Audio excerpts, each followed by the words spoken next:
Monsieur le Président, chers collègues, le vote de ce budget se situe dans un contexte national très difficile sur un plan économique. Nous constatons un niveau très élevé du chômage. Sur la durée du quinquennat, c'est en effet une augmentation de près de 20% du nombre de chômeurs de catégorie A, B et C. En décembre 2016, nous avions le triste record de 5 475 700 Français au chômage en catégorie A, B et C. En parallèle, la croissance est en berne, les dépenses et la dette publique atteignent des records, le tout avec une fiscalité excessive. Par ailleurs, nos collectivités, cela a déjà été dit, subissent toujours l'effort demandé par le gouvernement afin de redresser les comptes publics de la nation. Cet effort est nécessaire, mais pénalise lourdement nos collectivités. Le budget que vous nous présentez est sérieux. Les élus d'Illy soulignent en particulier l'objectif de maîtrise de l'évolution des dépenses de personnel. Vous affichez une stabilité hors mesure nationale de la masse salariale tout budget, et c'est un très bon point. Nous regrettons que vous n'ayez pas fait cet effort plus tôt. Cela aurait évité votre recours récurrent à la hausse de la fiscalité. Les dépenses de fonctionnement à caractère social montrent une croissance importante qui devrait se prolonger dans les années à venir. Pour 2017, c'est globalement plus 3,3% pour atteindre un budget de 727 millions d'euros. Les dépenses sociales représentent à ce jour 31% des dépenses de fonctionnement de la métropole de Lyon. L'allocation personnalisée d'autonomie, APA, augmente à elle seule de près de 12%. La métropole de Lyon a une population plus jeune que la moyenne nationale. Aussi, ce poste budgétaire va très probablement continuer à augmenter dans les années à venir, plus rapidement que dans le reste du territoire national.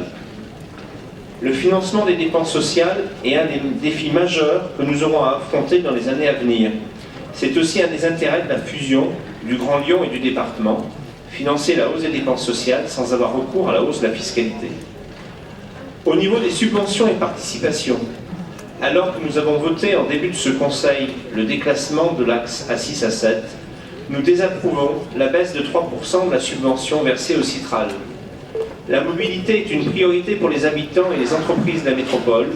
C'est un facteur d'attractivité économique, d'équité sociale et enfin de santé publique pour lutter contre la pollution de l'air.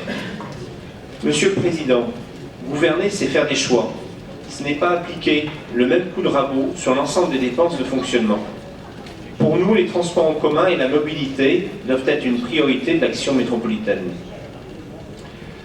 Appliquer les recettes du passé ne permet pas de réformer, de redresser. Il faut imaginer une autre manière de faire, une autre manière de gouverner. Il faut imaginer une organisation plus souple, favorisant davantage les initiatives individuelles, tout en veillant à ce que la solidarité soit une réalité et non un mirage. Localement, nous devons agir et en avons la responsabilité.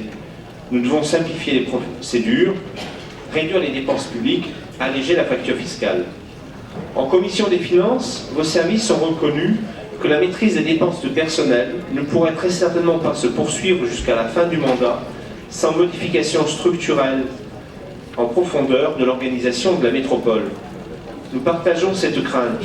C'est pour cela que depuis des années, nous vous demandons plus de mutualisation, plus de transversalité, plus de simplification pour libérer les énergies métropolitaines.